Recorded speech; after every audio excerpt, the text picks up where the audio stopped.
Hi, today we're going to try to make a Raspberry Pi production worthy running Ubuntu 20.04.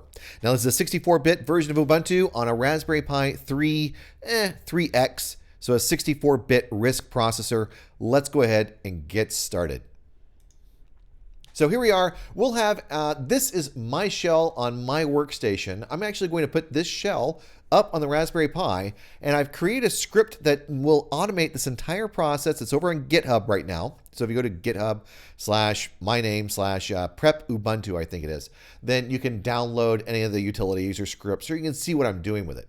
First thing we're going to do is we're going to boot we can't boot the Raspberry Pi without actually making the Raspberry Pi. So I'm going to go ahead and look at my devices, and I think SDJ is, there we go. That is my SD card. So the first thing we have to do is unmount. So I'm going to do a sudo-s umount dev SDJ star, get everything unmounted there. And then I'm going to copy an image of Ubuntu 20.04. That's, you can download it from actually Ubuntu. You can download that thing for the RISC processor for your particular processor. And I'll just go ahead and show you my directory listing here. I've already downloaded it right there, and I'll give you the link for that in the description, so you can actually go through and download that from Ubuntu. So if we wanted to go grab it, we could just go wget and grab that link right there. But I'll try to put that in the description so you have that. I've already downloaded it, so I don't need to download it again. Now I'm going to do a DD, so I'm going to do a DD input file. I'm going to grab that Ubuntu image. In fact, we're going to grab, which one? We're going to grab the 64-bit. Grab that image right there. Output file is going to be our dev SDJ. As we could see before, that's an 8 gig SD card. So we're going to do dev SDJ. So now status equals progress, and that'll just give us a little progress as it goes through. And I'll throw a time on the front of that just so I can see how long it takes. So let's go ahead and get that started.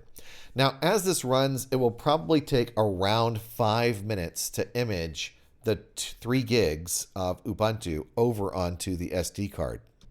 So we won't sit here during the video for the entire 3 minutes watching that. I'm going to try to keep this under 10 minutes. But as soon as that's done, we're going to go ahead and move on to the next portion, which is booting up our Raspberry Pi.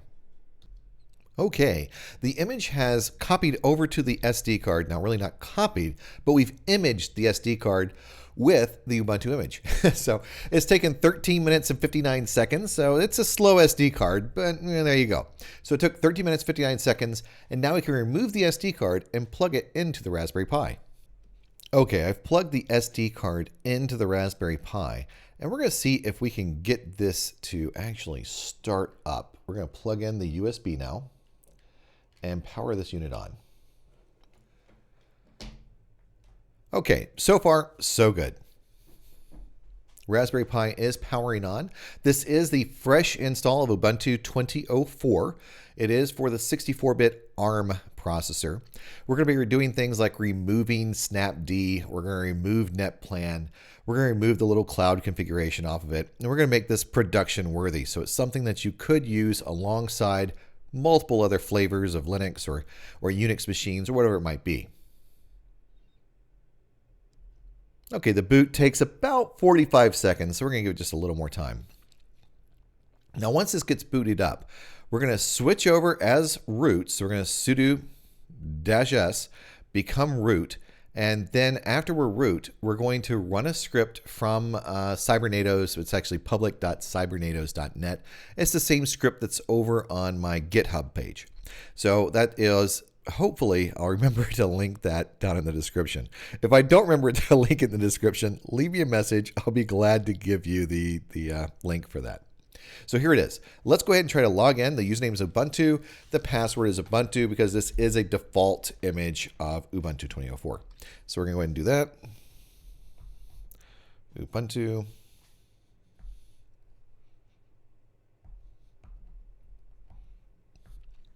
And Ubuntu. All right.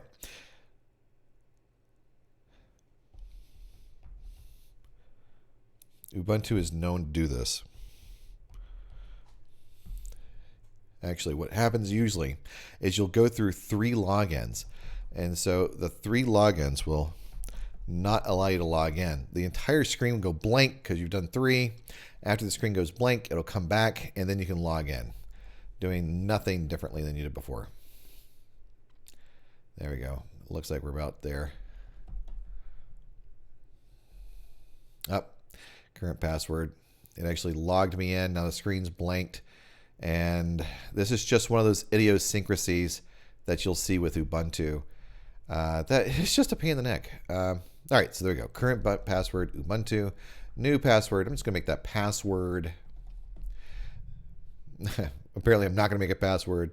I'm going to get close to making a password. But in the event that I can ever actually log into the box, Ubuntu. And you may hear that I'm using one of these roll-up keyboards right now. So it's a little bit of a challenge.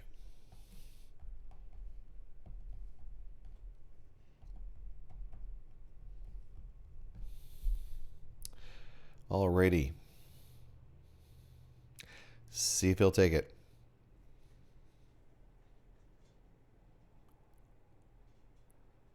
Suspense is killing me. Okay, there we go. Finally. Finally, we've gotten almost to the full login at this point. Now we can speed this up, but don't worry. Once we run the script on this machine, all of these options will go away and this will be much faster. So first thing we're going to do is a sudo-s.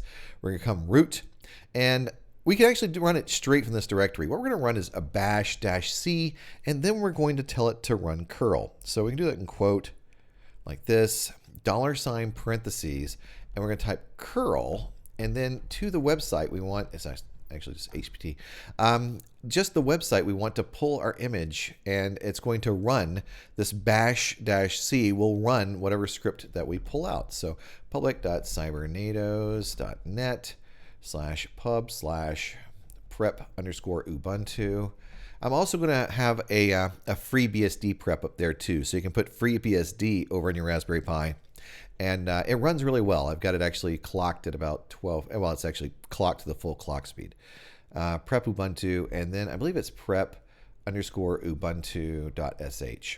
Now we're going to end the parentheses and the quote there and press enter. In the event I typed everything right, then it should work. In fact, I'm going to run time on that at the very beginning. I'm curious how long this takes. Okay, there we go. So there it goes. It says, hey, there's no warranty of any kind right here. Are you sure you want to continue? We're going to say yes, the little lowercase y, and it's going to get started. Now, the first thing it's going to do is it's going to go down and pull all of the updates. Well, just update your apt-get list. Now, after it does that, it's going to try to install the applications, all the base tools. Now, right there, it gave us an error saying, oh, I can't really do that. There's something going wrong. So this cannot get a lock on this front end. It looks like something else is automatically running now on the Raspberry Pi. So these are things you have to watch out for whenever you're imaging any of these tools, whenever you're doing anything like this. And that is because, well, all of these kind of things happen all the time, where you'll have apt go out and do its own process because it's set up somewhere in Ubuntu for a first boot or other things like that. But we can just run the script again and let it go. So if it doesn't work the first time, we can do it again.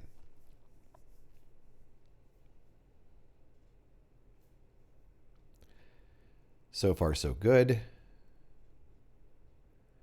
Hopefully it will go through and download the images this time. If some other process does start up again and kill our apt, so our apt actually dies there, then we'll have to run the script again. And, you know, there we go. We have to run the script again. So we've got over there, could not get a lock on the var-lib dpackage lock front end. And so we can just kill this, actually. We can stop that.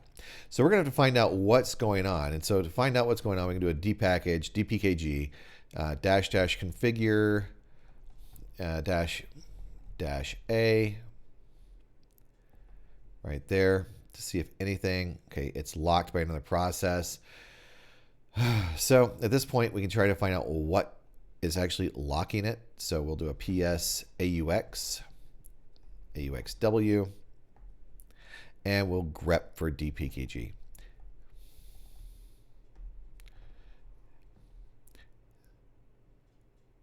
And it's not seeing it there. Let's look for apt. See if that's there. Nope, don't see it. I'm going to try the configure again. See if everything's done. Okay, it looks like everything is done now. And we can go ahead and run this again. So we're going to go ahead and run that again. Yes. Now this is it's interesting because I haven't encountered that in actually probably around 3 to 6 months. This is the first time I've encountered that in about 3 to 6 months, and that is these weird problems that come up because of something scheduled inside the system that's just making our process a little more difficult. But in any case, this takes about 25 minutes to run. So it's going to take about 25 minutes to configure the system. Once it's done, then you'll have a fully configured system ready for production so you can go out and run with it. Of course, there's no warranty in any of this, yada, yada, yada. Ready for production. You can sit there and test it as a distributed file system cluster, Nginx, Apache, DNS, whatever you want to do with it. It's actually going to revert Ubuntu 20.04 to a usable version of Linux. Not so much revert the OS, but revert all of the configuration files to a point back when Linux was usable. Ubuntu has made what I consider, in my opinion, a very bad move towards rolling out everything on Snap, and a very bad move to NetPlan. So those are two what I call abominations, and we'll see those scroll up in the list there. And those abominations are removed from the system, and I reconfigure it to a network manager config where you'll have Etsy network interfaces, you'll have your regular Etsy resolve.conf, you'll have all of your files exactly where you expect them to be, with an MOTD that tells you, which that's a message of the day, that tells you what's going on in the system. So this is going to be running for quite some time. Remember, it will take about 20 minutes depending on your system. So it could take somewhere between, and this depends on your internet access too, somewhere between 12 minutes to 25 minutes. The fastest I've seen this work is about 21 minutes, and this is actually the first time that the other apt and dpackage and other things like that, Debian Package Manager, has gotten in the way of it. So we'll see. We'll see how it goes. It's got to run a bit right now. And I'm going to pause this. When we come back, all we should need to do is reboot. Now when we come back and we look at that reboot, I'm going to check something, which is the Etsy sudoers file. And I'm also going to check the message of the day. It's actually the update message of the day for text helper. And that pops in little helper text where you look at the message of the day stuff. I want to move that over to root. It's not a critical, well, it actually doesn't matter at all. It's just a kind of an aesthetic thing that I do. And I move that over to root so it's out of the way and it doesn't show up every time you log in. So we'll look at that once it comes up in about 20 minutes. Well, through the wonders of YouTube here, it will be in the next split second. Okay, the script has finished, and what we're seeing here is cannot stat Etsy update MOTD, and let's look at that. So we'll do is Etsy MOTD. Wait, update dash MOTD.d, and the .d is missing in the script. So that .d is missing, so we missed that 10 help.txt. So there's the file right there. We're going to go ahead and move that. So I'm going to pop over and move that over to the root directory.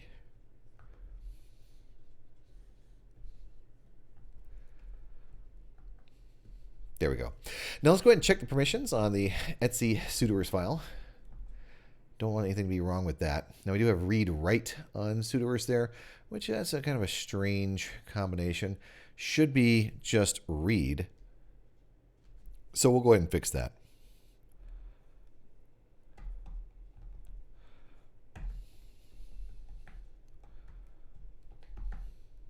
There we go. So we've got that corrected. We've got the other file moved over. Everything is right. So let's go ahead and reboot and see if this thing comes back up with the right IP address. Now those two changes, I'll go ahead and fix that in the script. I hadn't noticed those. So I'll go ahead and fix that in the script. And that way the script will have the proper permissions and the MOTD.d update MOTD. So it'll have all that in there. Now let's see, starting up. And if that starts properly, almost back online. Give it another few seconds.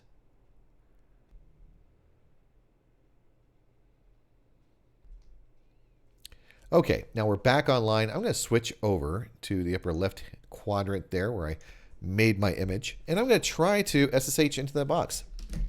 So here we go. SSH Ubuntu at 192.168.1.199, I think it was. And the password is now changed to password, I think. In the event I type password right.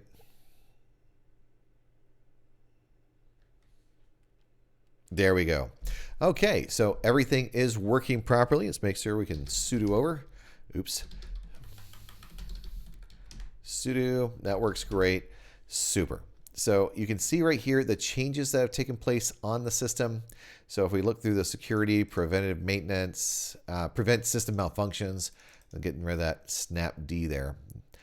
Fixing the networking, so we got rid of NetPlan. We went ahead and put in Network Manager and all of the other things there. I hope that this really helps you out. This should save you just an amazing amount of work building out Raspberry Pis that can be production worthy inside of whatever environment you're working in. Now, once again, no warranty. Your mileage may vary, and I'll go ahead and update that script to fix the sudo permissions, sudoers permissions. Hope that you're having a great time, and I look forward to talking to you in the future.